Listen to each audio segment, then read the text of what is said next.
Hello dear friends, स्वागत है आप सभी का आपके अपने YouTube channel first step learning with Rohit sir. Dear friends, आज बात करते हैं हम स्क्वायर रूट मींस वर्गमूल की। इसके पहले अगर आपने हमारी पिछली वीडियो संख्याओं के वर्ग वाली वीडियो को नहीं देखा हो तो फ्रेंड्स उसको जरूर देखें, क्योंकि उसमें आप जानेंगे कि कैसे हम ट्रिक्स की हेल्प से संख्याओं के वर्ग इजीली चुटकियों में हम कर सकते हैं। इसके बाद फ्रेंड्स हम बात करेंगे संख्याओं के वर्गमूल की। तो सबसे पहले हम जाने कि संख्याओं का वर्गमूल होता क्या है।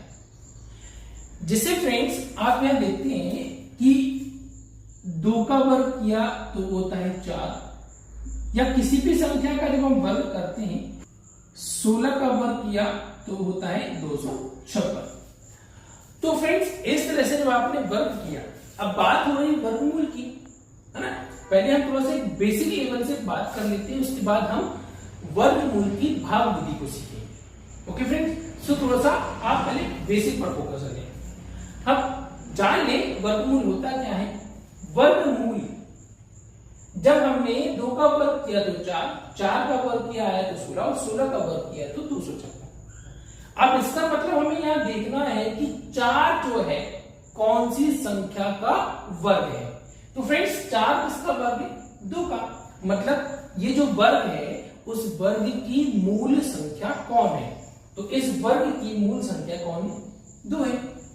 यहां 16 जो कि वर्ग है किसी संख्या का, और वो मूल संख्या कौन है? जो 4 है। ऐसे ही 256 किसी संख्या का वर्ग है तो वो मूल संख्या कौन है? जो यहां पर 16 है। इसका मतलब इस वर्ग की मूल संख्या, इसे हम कहेंगे वर्गमूल। ओके फ्रेंड्स, अब वर्गमूल की भाग विधि की ओर जाने से पहले कुछ बेसिक कंसेप्ट पर और फोकस कीजिए। ये कंसेप्ट आपके लिए बहुत जरूरी है, आप अभी समझ जाएंगे, लेकिन थोड़ा सा पेशेंस, थोड़ा सा फोकस। जैसे हम यहां लिखें, हम यहां कुछ संख्याएं लिखते हैं, जैसे 1 2 3 4 5 6 7 8 9 और 10। ठीक है, और हम क्या करें, इन सभी के वर्ग कर लेते हैं। बच्चों ध्यान देने वाली बात है, वर्गमूल अगर निकालना सीखना है तो हमें कुछ संख्याओं के वर्ग याद होना चाहिए। एटलीस्ट हमें 30 तक के तो वर्ग हमें याद होना ही चाहिए, जिनसे आपको वर्गमूल निकालने में बहुत आसानी होगी। हम यहां पर इन सभी संख्याओं के वर्ग करें तो 1 का वर्ग करते हैं तो 1 आता है, 2 का वर्ग किया 4, 3 का वर्ग 9, 4 का 16, 5 का 25, 6 का 36, 7 का 49, 8 का 64, 9 का 81 और 10 का वर्ग करते हैं तो 100। अब ये बेसिकली ये स्क्वायर्स तो कोई भी बच्चा कर सकता है? लेकिन इनमें ऐसा क्या स्पेशल है जो हम इनका वर्क कर रहे हैं, तो उसके कंसेप्ट को समझें।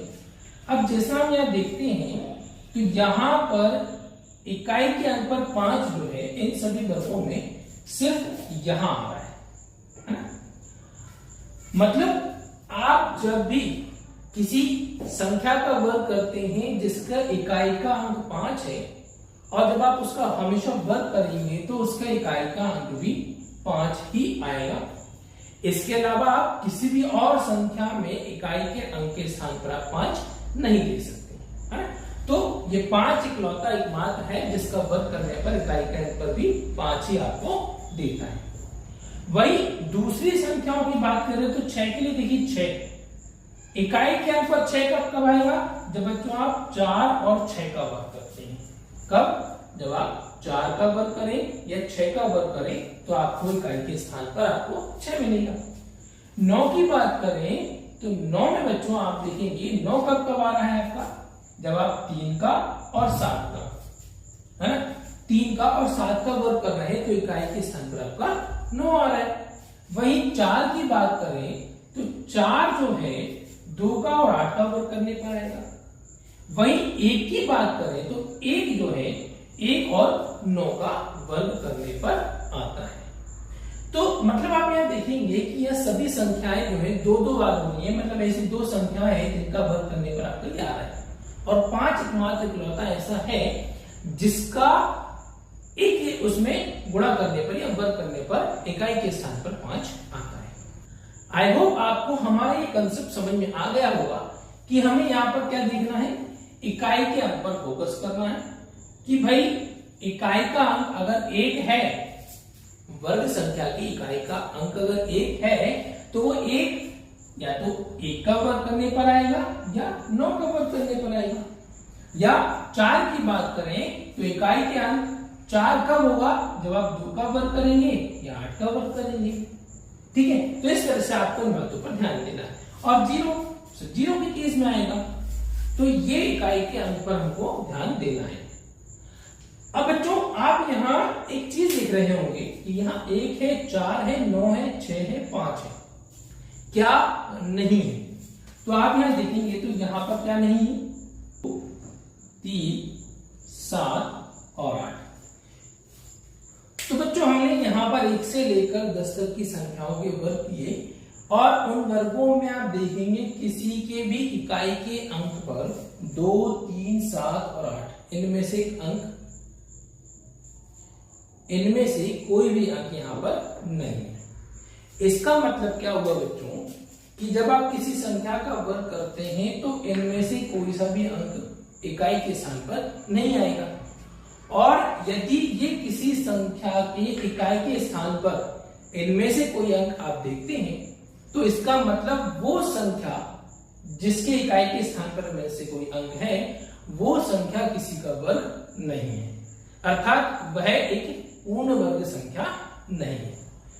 तो डियर स्टूडेंट्स, ये तो था हमारा एक बेसिक कंसेप्ट जिसकी हेल्प से हम वर्गमूल आसानी से निकाल सकते हैं। सो इस कंसेप्ट पर फोकस कीजिएगा, ये बहुत ही ज्यादा आपके लिए इंपॉर्टेंट होगा। आइए फ्रेंड्स, अब हम चलते हैं अपनी वर्गमूल की भाग विधि की ओर। ये भाग विधि आपके लिए इतनी इंपॉर्टेंट होगी कि बच्चों आप इससे कितनी भी बड़ी से बड़ी संख्या को यूं चुटकियों में हल कर सकते हैं और आसानी से वर्गमूल पता कर सकते हैं। सो बच्चों फोकस कीजिएगा, समझिएगा। डियर स्टूडेंट्स, आइए फोकस करते हैं हमारे भाग विधि के द्वारा वर्गमूल पर। तो बच्चों ये ट्रिक आपके लिए बहुत ही इंपॉर्टेंट, बहुत ही हेल्पफुल साबित होगी। फोकस कीजिए, ध्यान से समझने की कोशिश कीजिए। बहुत ही सिंपल सी ट्रिक है। आपको क्या करना है, जैसे कि 1 से 96 का आपको वर्गमूल निकालना है तो आप इस तरह से लिख लेंगे। अब बच्चों सबसे पहला काम कि आपको संख्या के पीछे की तरफ से मतलब दाईं ओर से 2-2 अंकों के जोड़े बना लेने हैं। तो यहां पर कुल 3 अंक हैं, पीछे से हम जोड़े बनाना शुरू करते हैं तो इन दोनों का जोड़ा बन गया। अब यहां मात्र बचा आपका 1।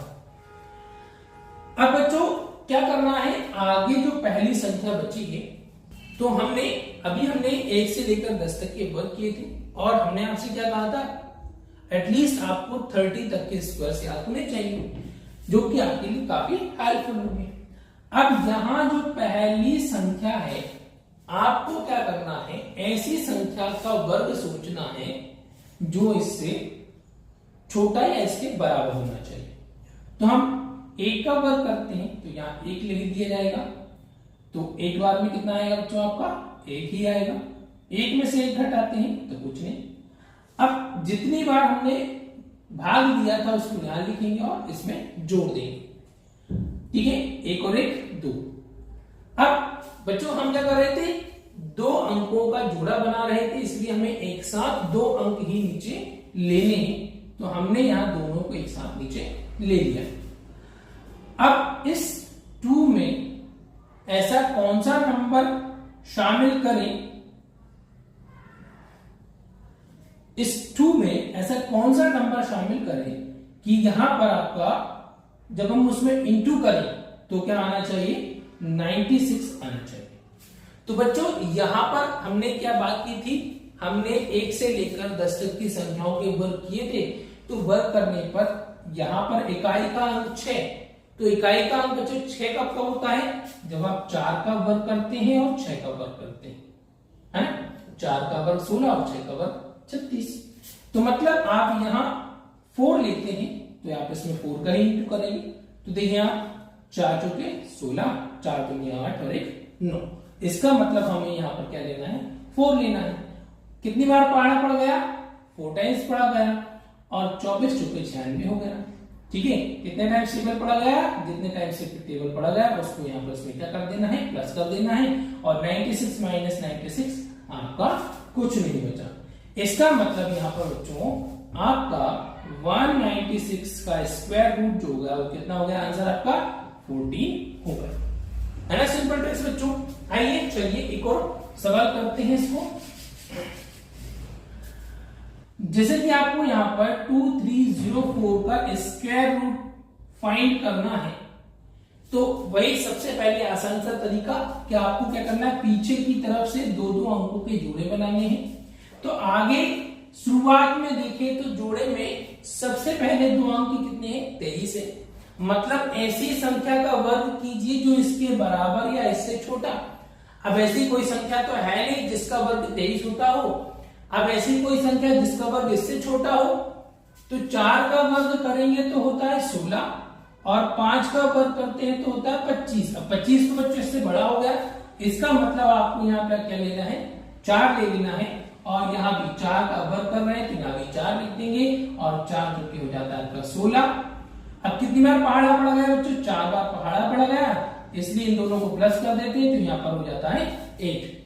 अब 23 माइनस 16 तो बचेगा 7 हो जाएगा। और अगला पूरा पेयर नीचे लेंगे तो यहाँ पर आपका आ जाएगा 0 4। फिर बात वही आती है क्योंकि ये आखिरी का अंक है, आखिरी मतलब इकाई का अंक है, और इकाई के अंक पर 4 कब कब आता है, जब आप 2 का इंटू करें या 8 का स्क्वायर करें या 2 का स्क्वायर करें, है ना। तो हम 2 का स्क्वायर करेंगे तो भी 4 आएगा और 8 का स्क्वायर करेंगे तो भी 4 आएगा। इसका मतलब हम 8 के साथ अगर 2 लेते हैं तो हमें 2 का ही मल्टीप्लाई करना होगा। तो 2 2 जा 4 और 2 8 जा 16 जो कि इससे छोटा है। अब 82 से काम नहीं चल रहा है तो 8 ले लेते हैं, तो मतलब आपको 8 का ही मल्टीप्लाई करना पड़ेगा। सो 8 नहीं होता है 64, बचता है 6। 8 नहीं 64 और 6 70। तो यहां पर हमारा आंसर आ रहा है। ओके, सो हम यहाँ 8 लिख लेंगे, यहाँ 704 लिख देंगे। पहाड़ा कितनी बार पढ़ा गया है, 8 बार पढ़ा गया है, और इसलिए 8 हम यहाँ पर प्लस कर देंगे। तो यहाँ प्लस करने पर आपका 96 और 704 में से 704 माइनस होता है तो कुछ नहीं बचेगा। इसका मतलब हमारा यहाँ पर 2304 का स्क्वायर रूट जो है कितना आ गया बच्चों, 48 आ गया है। तो ये है हमारा आंसर, है ना बच्चों। तो इस तरह से आपको यहां पर ये भाग विधि के द्वारा वर्गमूल निकाल लेना है। तो हमने 3 अंकों का वर्गमूल कर लिया, 4 का कर लिया। आइए 5 अंकों की संख्या का वर्गमूल करते हैं। सो डियर स्टूडेंट्स, 2 सवालों को करने के बाद अब आपके लिए ट्रिक बिल्कुल आसान हो गई होगी, है ना। इसकी हेल्प से आप कितनी भी बड़ी से बड़ी संख्या का वर्ग आसानी से चुटकियों में हल कर सकते हैं। कुछ ही सेकंड में आप आसानी से हल कर पाएंगे। ठीक है, फोकस करते हैं हमारे 3rd सवाल पर, जिसमें हमें 5 अंकों की संख्या का वर्गमूल करना है। तो 38,025 का वर्गमूल करेंगे। उसके लिए वही तरीका कि पीछे दाईं ओर से 2 अंकों के जोड़े बनाएंगे। अब इधर पहले जोड़े में सिर्फ एक अंक है 3, है ना। तो हमें ऐसी संख्या का वर्ग करना है जिसका वर्ग इसके बराबर या इससे छोटा। किसी संख्या का वर्ग 3 तो होता नहीं है, इसलिए 1 का वर्ग करेंगे, क्योंकि 2 का वर्ग तो इससे ज्यादा हो जाएगा, जो कि क्या होता है, 4 होता है। इसका मतलब हमें यहाँ पर 1 का वर्ग करना है, तो यहाँ भी 1 लिख देंगे। 1 यहां आ जाएगा क्योंकि 1 का वर्ग क्या होता है, 1 होता है ना। अब 3 में से घटाया 2 बचा, जितनी बार पहाड़ा पड़ा गया उसको यहाँ जोड़ देंगे तो 2 आ गया। अगला जोड़ा उतारा तो हो गया 280। तो जैसा कि बच्चों आप यहाँ देख रहे हैं, हमें 280 लेकर आना है। अब मतलब हम 2 के साथ ऐसी कौन सी संख्या लें कि 280 से कम आपको मिले। तो आप सीधे सा यहां आप मान लीजिए जैसे 1 लेते हैं तो 1 का गुणा होगा, 2 लेते हैं तो 2 का गुणा होगा, 3 लेते हैं तो 3 का गुणा होगा। इस तरह से हम गुणा करते जाते हैं। हमें जाहिर सी बात है 280 लेकर आना है, इसका मतलब वो सीधा 9 का हमें यहां गुणा करना होगा। क्योंकि 280 आ रहा है उस वजह से हमको थोड़ा सा अपना कॉमन सेंस यूज करते हुए हम 9 का जब इंटू करेंगे तो 9 का 9 में करते हैं तो 9 में 81, एक बचेगा हासिल का 8 और 9 दूनी 18 और 8 26। ओके बच्चों, तो 261 यहाँ पर आ जाएगा। अब क्योंकि हम यहाँ 10 तो ले नहीं सकते भाई, 210 गुणा 10 करेंगे तो ये तो आपका बहुत सारा निकल जाएगा, है ना। तो वो तो क्या हो जाएगा 2100 हो जाएगा। तो 10 का तो पहाड़ा 10 बार पहाड़ा तो कभी पढ़ा जाता नहीं है ना। इसलिए हम क्या करेंगे, इसको 9 बार पढ़ेंगे और 9 बार पढ़ने पर आपको कितना आ रहा है 261 आ रहा है। ठीक है, तो यहां 9 लिख लेते हैं। पहाड़ा कितनी बार पढ़ा गया, 9 बार पढ़ा गया, तो 29 और 9 38। ठीक है, यहां माइनस करते हैं तो 10 में से 1 गया, आपका कितना बचा 9, यहां बचा 7 में से 6 गया तो 1 और 2 में से 2 गया 6। अगला पेयर ले लेते हैं तो होता है, अगला पेयर क्या है 25 है, मतलब 1925 हो गया। अब बच्चों इकाई का अंक ध्यान दें क्योंकि यहां सवाल खत्म हो रहा है ना। आखिरी अंक बचा है तो अब इकाई के अंक पर फोकस करें तो वो कितना है 5 है। और 5 कब आता है बच्चों, जब हम 5 का ही वर्ग करते हैं। तो आप बेझिझक यहां पर इसके साथ 5 ले लें और 385 में जब आप 5 का इंटू करेंगे तो आपको क्या मिलेगा, देखिए 25 हासिल का 2, 5 8 40 और 2 42 हासिल का 4, 5 से 15 और 4 19, है ना। तो हमें क्या चाहिए था 1925 हमारा आ गया है। कितनी बार में आया बच्चों, 5 बार में आया है। तो 1925 और कितनी बार गुणा किया था, 5 बार किया था, इसलिए हम इसको इसमें प्लस कर देते हैं। तो यहाँ पर आ जाएगा 390 और 1925 में से 1925 को घटाया तो यहाँ कुछ भी नहीं बचा। आई होप बच्चों आपको अब ये ट्रिक बहुत ही सिंपल लगने लगी है ना। सिर्फ क्या करना है, पीछे से 2-2 अंकों के जोड़े बनाते जाने हैं और संख्याओं के वर्ग के रूप में उसे भाग देते चले जाने हैं। ओके डियर स्टूडेंट्स, सो अब आपके लिए बचा हमारा चौथा सवाल, जो कि आप जानते हैं आपको क्या करना है, ये आपको होमवर्क में सॉल्व करना है और इसका आंसर हमें अपने कमेंट बॉक्स में जरूर देना है। दोस्तों वीडियो पसंद आई हो तो वीडियो को लाइक करें, चैनल को सब्सक्राइब करना ना भूलें, वीडियो को ज्यादा से ज्यादा लोगों तक शेयर करें और वीडियो के अंत तक बने रहने के लिए आप सभी का बहुत बहुत धन्यवाद, बहुत बहुत शुक्रिया।